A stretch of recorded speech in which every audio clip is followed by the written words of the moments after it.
ನಮಸ್ಕಾರ ಸ್ನೇಹಿತರೆ, ಇವತ್ತು ನಾವು ಮನೆಯಲ್ಲೇ ತುಂಬಾ ಸುಲಭವಾಗಿ ವೆಜ್ ಫ್ರೈಡ್ ರೈಸ್ ಮಾಡೋದನ್ನ ನೋಡೋಣ. ಅದು ಹೋಟೆಲ್ ಸ್ಟೈಲಲ್ಲಿ.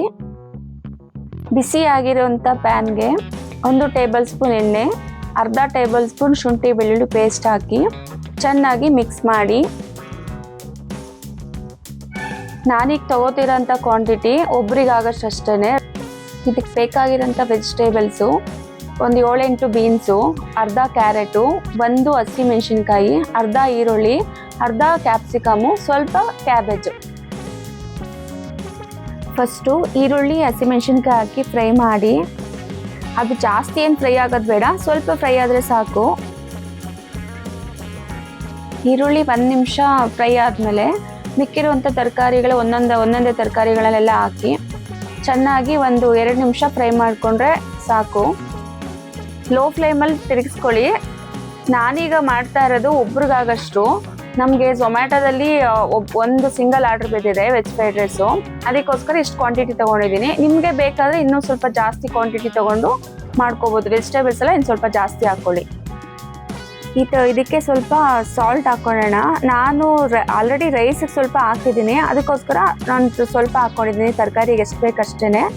ನೀವು ಒಂದು ವೇಳೆ ಅನ್ನಕ್ಕೇನಾದರೂ ಉಪ್ಪು ಹಾಕಿದರೆ ಸ್ವಲ್ಪ ಕಮ್ಮಿನೇ ಹಾಕ್ಕೊಳ್ಳಿ. ಹಾಕಿಲ್ಲ ಅಂದರೆ ಸ್ವಲ್ಪ ಜಾಸ್ತಿ ಹಾಕ್ಕೊಳ್ಳಿ. ರೈಸ್ ಹಾಕಬೇಕು ಆದಲ್ಲೂ ಕೂಡ ಹಾಕೋಬೋದು ಉಪ್ಪನ್ನ. ವೆಜ್ ಫ್ರೈಡ್ ರೈಸ್ಗೆ ಜಾಸ್ತಿ ತರಕಾರಿ ಬೇಯಿಸೋ ಅವಶ್ಯಕತೆ ಇರಲ್ಲ, ಸ್ವಲ್ಪ ಬೇಯಿಸಿದ್ರೆ ಸಾಕು. ಬಾಯಿಗೆ ಸ್ವಲ್ಪ ಕ್ರಂಚಿಯಾಗಿ ಸಿಗ್ತಾ ಇದ್ರೆ ಚೆನ್ನಾಗಿರುತ್ತೆ. ತರಕಾರಿ ಎಲ್ಲ ಬೆಂದಾದ್ಮೇಲೆ ಅರ್ಧ ಟೇಬಲ್ ಸ್ಪೂನ್ ವಿನಿಗರ್ ಹಾಕಿ ಮಿಕ್ಸ್ ಮಾಡ್ಕೊತಾ ಇದ್ದೀನಿ. ಅದಾದಮೇಲೆ 1 ಟೇಬಲ್ ಸ್ಪೂನ್ ಸೋಯಾ ಸಾಸ್ ಹಾಕ್ಕೋತಾ ಇದ್ದೀನಿ. ಸೋಯಾ ಸಾಸ್ ಹಾಕಿ ಚೆನ್ನಾಗಿ ಮಿಕ್ಸ್ ಮಾಡಿದ್ರೆ ತರಕಾರಿ ಎಲ್ಲ ಚೆನ್ನಾಗಿ ಸ್ವಾಗಿ ಆಗುತ್ತೆ. ಕೆಲವರು ತರಕಾರಿಗೆ ಹಾಕ್ತಾರೆ, ಕೆಲವರು ರೈಸ್ ಮೇಲೆ ಹಾಕ್ತಾರೆ. ನಾನು ತರಕಾರಿಗೆ ಹಾಕ್ತಾ ಇದ್ದೀನಿ, ಚೆನ್ನಾಗಿ ಮಿಕ್ಸ್ ಆಗುತ್ತೆ ಅಂತ. ಇವಾಗ ರೈಸ್ ಹಾಕ್ಕೋತಾ ಇದ್ದೀನಿ. ನಾನು ಈ ಕಂಟೈನರಲ್ಲೇ ಅಳತೆ ಕೊಡೋದು. 650 ml ಇದೆ ಇದು. ರೈಸ್ ಮೇಲೆ ಸ್ವಲ್ಪ ಖಾರದ ಪುಡಿ, ಸ್ವಲ್ಪ ಪೆಪ್ಪರ್ ಪೌಡರು. ಖಾರ ಜಾಸ್ತಿ ತಿನ್ನೋಗಿದ್ರೆ ಜಾಸ್ತಿನೇ ಹಾಕ್ಕೊಳ್ಳಿ. ನಾನು ಮೀಡಿಯಮಾಗಿ ಹಾಕ್ತಾ ಇದ್ದೀನಿ. ಪೆಪ್ಪರ್ ಪೌಡ್ರು ಮತ್ತು ಖಾರದ ಪುಡಿ ಎಲ್ಲ ಸ್ಪ್ರೆಡ್ ಆಗೋ ಥರ ಚೆನ್ನಾಗಿ ಮಿಕ್ಸ್ ಆಗಬೇಕು. ರೈಸು ಫಸ್ಟೇ ಮಾಡಿಟ್ಟಿರ್ತೀವಲ್ವ, ಅದಕ್ಕೋಸ್ಕರ ಸ್ವಲ್ಪ ಲೋ ಫ್ಲೇಮಲ್ಲೇ ಚೆನ್ನಾಗಿ ಮಿಕ್ಸ್ ಮಾಡಿ ರೈಸ್ ಬಿಸಿ ಆಗೋ ಥರ. ಇಷ್ಟೇ ನೋಡಿ friends, hotel style veg fried ರೈಸ್ನ 10 ನಿಮಿಷದಲ್ಲಿ ತುಂಬ ಸುಲಭವಾಗಿ ಮಾಡ್ಬೋದು. ತುಂಬ ರುಚಿಯಾಗಿರುತ್ತೆ.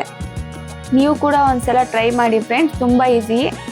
ಪ್ರಿಪ್ರೇಷನ್ ಮುಗೀತು ಫ್ರೆಂಡ್ಸ್, ಟೈಮು ಕೂಡ ಆಯಿತು. ಡೆಲಿವರಿ ಬಾಯ್ಗೆ ಹ್ಯಾಂಡ್ ಓವರ್ ಮಾಡಬೇಕು.